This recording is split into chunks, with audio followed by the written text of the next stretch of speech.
السلام عليكم. بالنسبة للشاب السوري اللي قتل طفلين بألمانيا ويلي حرق بيتين، سبب وأسباب الجريمة راح أحكي لكم إياها بهذا الفيديو. أولا، الشاب فلسطيني سوري عنده محل سوبر ماركت، شريك هو وشاب سوري. الشاب السوري ضل ينصح فيه كذا مرة، يحكي له يعني هذاك بفضفض لصاحبه شريكه، بيحكي له أنا مرتي بتعمل فيني هيك ومرتي هيك ومرتي هيك. فالشاب السوري شو عمل مع الشاب الفلسطيني؟ قال له شو بدك فيها توجع راسك عشان مرة، روح طلقها وخلص. فهيك الزلمه سمع منه والله ما كذب خبر، طلق مرته. بعد فترة بيكتشف انه كل هاللعب لعب براسه هذا الشاب كرمال يطلق مرته وياخذ منه مرته. بعد فترة بيكتشف انه هذا الشاب صاحبه شريكه اتجوز مرته. صدم الشاب.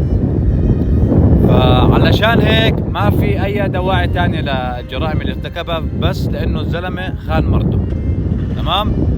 وهي القصة اللي أنا عم بحكي لكم إياها، أشهد بالله العظيم، أشهد بالله العظيم، أشهد بالله العظيم، نفس القصة صارت مع ناس، نفس القصة صارت مع ناس كمان. شاب سوري، مع احترامي لكل الناس، يعني كل الناس خير وبركة إن كان فلسطيني ولا سوري، بس يعني إنه بدي أوصل الفكرة إنه ما في أصحاب ما في، كلها خونة وكلياتها غدارة. الصاحب اللي بصح له فرصة يطعنك بيطعنك بأقرب فرصة بنص ظهرك وبنص قلبك من ورا. سلام.